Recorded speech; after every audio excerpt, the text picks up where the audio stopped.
Program pendidikan TNI Angkatan Laut di Satdik 2 Makassar untuk kali kedua diikuti sebanyak 250 orang siswa. Program prioritas Kepala Staf Angkatan Laut Laksamana TNI Yudo Margono berkaitan dengan pembangunan SDM TNI Angkatan Laut yang unggul.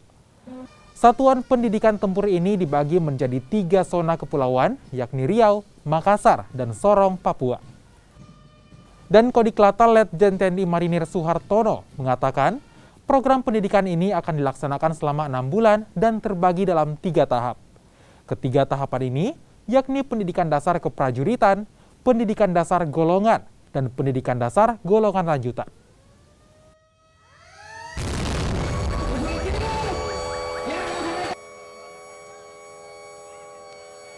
Kembali pada saat ini yang tahun kedua, tahun yang pertama 2021 kemarin, gelombang pertama, ini yang tahun kedua, Kepala Staf Angkatan Laut memberikan kesempatan sebesar-besarnya dengan dibentuknya Satdik ini untuk para pemuda dan pemudi dari daerah.